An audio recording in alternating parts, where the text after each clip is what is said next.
బెంగ పెట్టుకోకమ్మా, వచ్చి నా వీపు మీద కూర్చో అన్నారు. అంటే అమ్మ చూసిందిట, పక్కున నవ్వింది. వానరుని యొక్క చేష్టితమును బయట పెట్టాడో. ఎందుకని? అప్పటికి స్వామి చిన్నవారై ఉన్నారు, పిల్లి పిల్లంత వారై ఉన్నారు.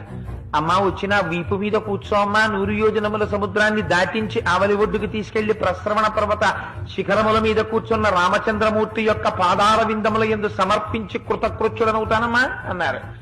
అంటే అమ్మ నవ్వి ఓ మాట అంది.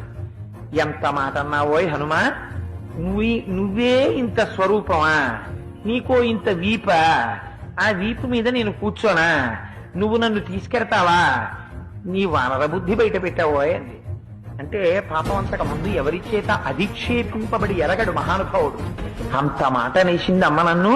ఇదే నా స్వరూపం అనుకుంటోంది, నా స్వరూపం ఏమిటో అమ్మకి చూపించాలనుకున్నాడు. మెరుమందర సంకాశౌ భవౌదీప్తానల ప్రభ అగ్రతవ్యవతస్తే చ సీతాయా వనరోత్తమ.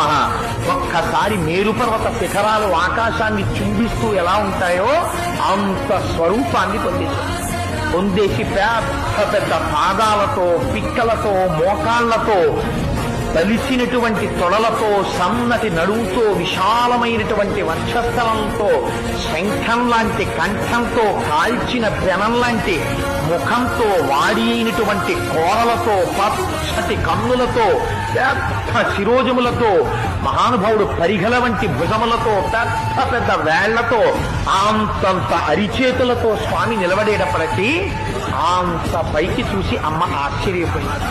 నాయనా, నాకు తెలుసయ్యా నువ్వెవరవో. 100 యోజనముల సముద్రాన్ని నీ దర్శన సామర్థ్యమును ప్రకటించి దాటి వచ్చిన రోజునే గుర్తించాను నువ్వెవరో. ఇలా రాగలిగినటువంటి శక్తి ఒక్క గరుత్మంతుడికుంది, నీ తండ్రి వాయుదేవుడికుంది. నాయనా, నాకు తెలిసి నీకుందిరా. నువ్వింత సమర్థుడవు కాకపోతే రామచంద్రమూర్తి నిన్ను నా దగ్గరకు పంపరు.